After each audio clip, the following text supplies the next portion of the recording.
times they needed it. That's going to be all she wrote. PK will lead 1-0 in this series after winning Ritual 300 to 223. Well done from their perspective. And as of right now, we might be on the way to a bit of an upset. But for E United and Pioneers, it seems to be business as usual. The tense 1v1 is underway between Zyshou and Demise. Yeah, very tense one. Zyshou has the bow. The shot. Coming out for the second question is that intro deal. We're round number 6. This could go mid-range. At the end of the day, Zyshou's controlling this fight. Oh, he drives the bait on. But once he missed the shot, Demise says, oh, I got you now. I got you. Confidence, baby. The confidence will put E United up 4-2. Super interesting to see again this map being played between both rosters. It does make sense to a certain degree. KCP has not been strong on Afira, especially when playing against United. Now it's kind of one of those maps that I guess end up being in the rotation. And who knows if they actually win this map. This could be one of their wild card maps heading into the major, but I mean I don't know how much a wild card it's going to be as it is for 2. Nice body shot from Power as a confirmation, by the way. This is E United top right. I would have found that for myself. Oh, 2v2 on the map. Oh, Ace says, looking like another good finals, and he might be on to something if it keeps going this way. Both snipers on the map. It's gonna be, I think, a bottom hill. TJ's down low. The bow he did, and he's gonna grab the bow. As he comes up these stairs, this is where you gotta be careful. Easy place to get your head picked off. The line chooses to rotate towards the water. It's good as he dodges. Now he gets to shoot towards the high side of TJ, but it's he goes into the open and he's caught out. He needs to get it on the ground. Pistols. Oh, he needs some help. Swing it. Swing it. Get it down. You know you can, but Nice try. oh, Lascelles. Well done. Well done. I really thought he was dead there. That splash damage was enough, plus he got a couple of tags or at least a couple of pellets. But not the piece at all. Lascelles stands his ground, gets the victory, and a much-needed victory. Make it a little bit more even. KCP staying competitive without question. Yeah, when you up under that mid-bridge like that, you can't. At that point, you're either gonna get a fight on the left or the right. That guy has to roll down to hop down. You just gotta be ready to fight him because they won't send 2 into the open like that. In this round, Zyshou is forced out as 2 players pushed him on the low side. Bronny and him both will be taken out. Handles gets a snipe down, looking for a kill, but that player should be able to tap up.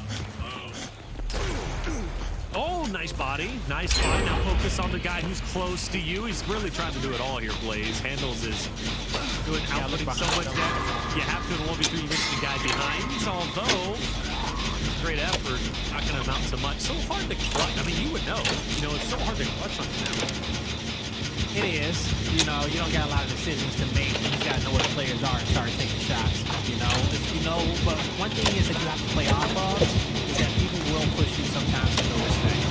All right? And so they're going to be making some predictable plays, predictable up-A's and whatever and whatnot. So you just got to be looking for those shots, okay? Because they'll give you an opportunity. You just need to not take the hard fight.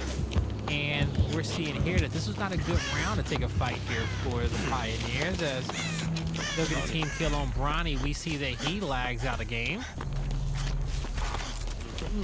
All right, so we'll get him back in here soon, chat. But, you know, so far, everything's shaping up to be exciting. And you got E United almost there, a few rounds away from going up 2 on this series. We know the Pioneers got something to say about that. We'll see if they can shift into that major gear, right? And what I mean by that is that, you know, we got catfished by the Pioneers last season. They looked human up into the major, and then they looked unstoppable, right? So I'll be honest with you, it's hard for me to honestly critique this team sometimes. But one of my main rules, Taylor, is that I just have to always call it out as I see it in the present moment. You know, if they're playing bad today, that's the squad we got. Now, players can make all the excuses of why that's happening. They didn't get no practice, they didn't do this and that. But, you know, us as commentators, we don't care about that. You know, we care about how you showed up to play in the league and how you showed up to play on game day. And that's what we do. More times than not on game day, they look human, but in the major, it made us all look silly. They really did, everybody. And I did a couple, I think I did like 5 pro interviews today. And pro interview was I really didn't do. I call him out every time. He even said himself, like, yeah, I didn't expect KCP to win. You know, I didn't, and he said it out of nowhere, and I'm like, I didn't either. Like, how could you? But they did. And we're talking about catfish. But a good catfish, all right? You think you're getting up to one. Fatty one, okay? Wanted you to fry, nice glaze on that one. You know? Catfish is good to fry, right? I like catfish. You know, chat, y'all like catfish? I actually, this is great. I have some survival that I was watching on YouTube video. Okay. I was reading a Reddit post last night, and found some survival tips. Damn, Taylor. Reddit. Bro, honestly, we need to talk. I discuss podcasts and so on and so forth. We just go over Reddit threads and just discuss posts that we found. That's something that one of my buddies brought up, and he was like, we should do this. And I never did it with them.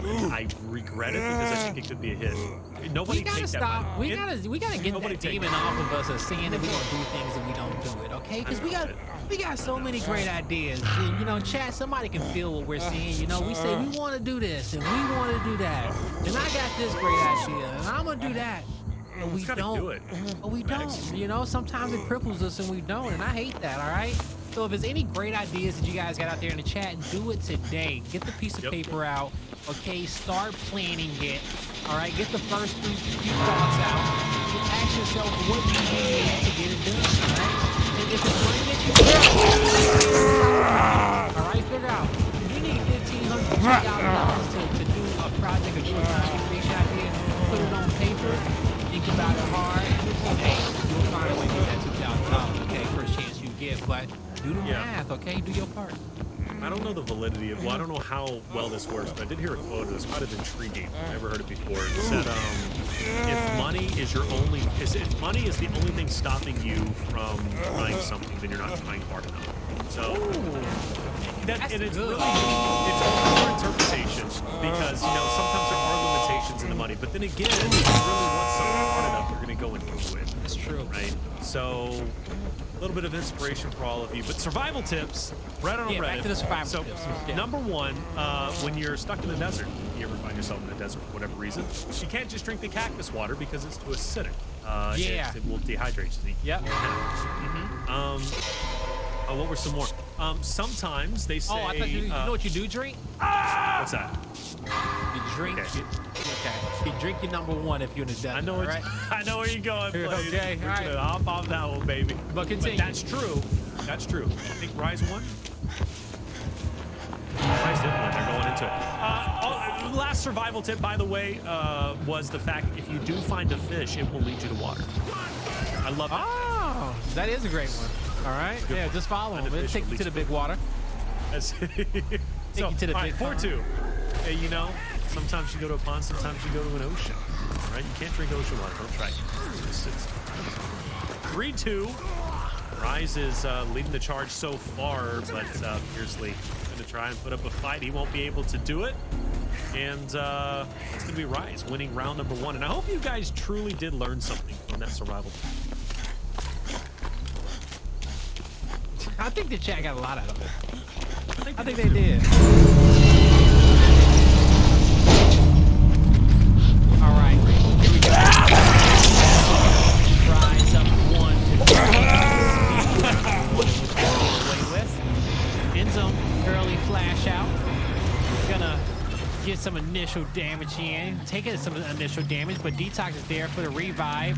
You need that first nade looked like it fell off the platform, but that splash damage, that radius caught him as he was trying to escape. now a 4v2 for the Knights. Avexis with snipe in hand, and that's a well-tossed nade to force him out wide. Okay, round number 2. They will tie it up 1-1, and this is a map that honestly Pittsburgh Knights should feel incredibly comfortable on. You know, when we think about them in execution, clearly they're great on almost every execution that you watch them compete on. But Checkout is built a little bit differently. And the fact that they win map 1 and they have Checkout for map 2, this could be a promising series from Pittsburgh Knights. No, it truly could be. We'll see if they can keep the ball rolling. An initial nade here on top platform. Fiercely, he throws the cutoff nade. Got some splash damage with the first. The second one doesn't get a kill, but he knows these players are weakened. He could be aggressive. Back into the fight with his shotty. Dodges multiple incendiary grenades, but look at the downs on the feed. It's still 3 Rise members alive, and it's a 3v3. Now a 3v2. Rise looking for a kill, but Fiercely having himself a damn near perfect round. It's going to be PK up 2-1. And for Tony Baloney in the chat, you said, how do you get a perfect beard? Well, I got to tell you this. You got to commit.